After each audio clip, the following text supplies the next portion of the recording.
Equestrian Inc. is a nonprofit horse rescue, and we kind of shifted our focus to more thoroughbred racing and retiring them off the racetrack. My mom started this place about 30 years ago. She took it nonprofit just under 10, and her first breed was the Arabians, and then we kind of gravitated more towards the thoroughbreds.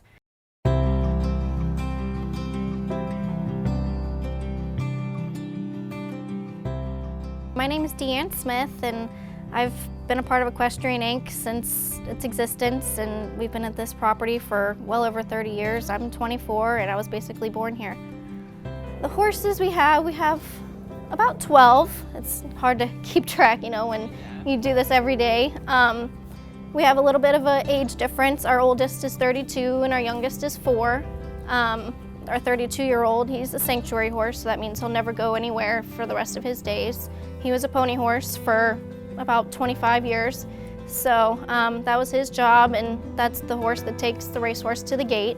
So he was a very well-known horse around the United States. He went to track to track to track, and then our youngest is Rollo. He's 4, and he's actually a son of Shackelford, who won a leg of the Triple Crown. In 2008, he won the Preakness. So he, unfortunately, Rollo, he broke his leg, he broke his knee. So we're rehabbing him. They did surgery, so he's looking for a nice trail riding type home. This is Rollo. Yeah, isn't he a beauty? He's a nice looking horse, isn't he? When we got him, he got off the trailer. His coat was just awful. It looked so dull. He was thin. He has put on a lot of weight since we had him. He's kind of flourished, so it's cool to see the transition. He first came in kind of meek, and you kind of knew he was just down on weight and stuff like that. And so once we started pumping him full of food again, he was, it just like overnight he yeah. So it's a case by case severity. Unfortunately, it does happen. It's not something that people can turn a blind eye on, but the humane thing is to put them down. Usually what happens is they'll take an x-ray and then determine from there what happens. A lot of these guys, they can be rehabbed. It just takes time and a lot of effort on our part. So we do what we can. Some rehabs are longer than others. Some are just a quick 6 month in the stall, and then they can start going out lightly and just being monitored. And others, it takes a good year or 2 even, maybe. It just depends. We do a lot of ice, a lot of wrapping, a lot of poultice, to kind of cool the leg out, draw heat out. A lot of these are obviously leg injuries, so that's really what we focus on most. A lot of bowed tendons, which is super common, slab fractures in the knees, things like that, chips, etc. A bowed tendon, it's basically a banana-shaped bow, so it pulls the tendons, so it looks kind of like a banana. That's kind of how it got its name. So really, it's going to cosmetically look ugly for the rest of its life, but once they heal, they sometimes come back stronger than they were before. So it's hard for a lot of people to see past that, because cosmetically, it looks, I should probably, be cautious, but we have a lot of jumpers now that, have them, and so, yeah. Oof. We've probably helped at least over 50, and we have some sanctuary horses here again that'll be here for the rest of their lives. So we try and adopt out as many as we can, and we try and keep a small sanctuary number, just because a lot of people don't want the older, the crippled, the pasture sound horses, because everybody wants something they can ride and trail ride and have fun with. So we take, it just depends.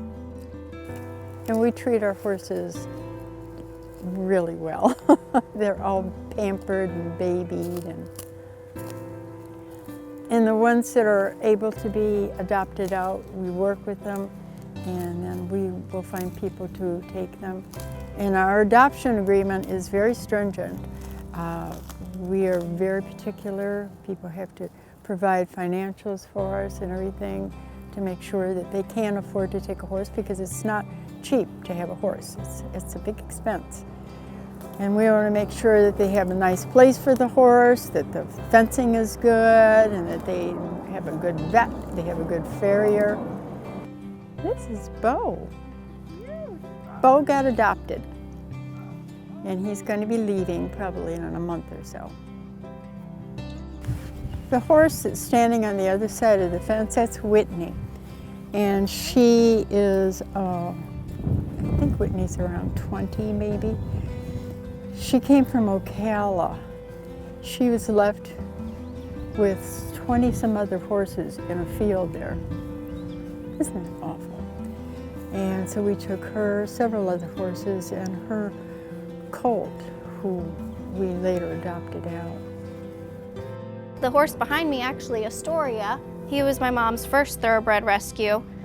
He's been with us at least 15 years, and before we got him, you know, we don't really know much about him, but once we got him, we went through some x-rays, and he actually has some hardware in one of his back ankles, so he at one point had surgery, and he's a great grandson of the legendary Secretariat.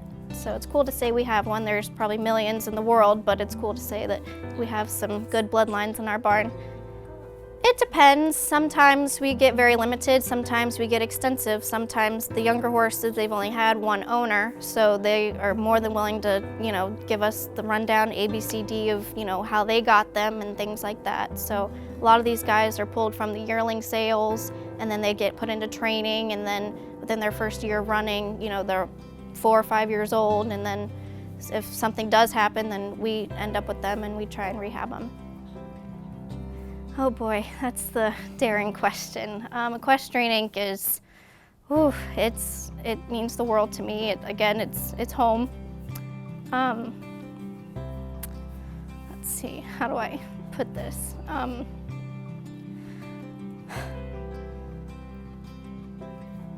Without my mom, it's definitely different. She was here every day, all the time.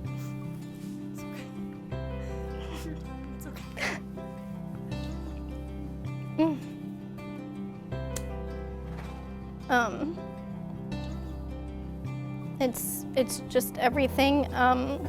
The people that make it what it is today, it's incredible.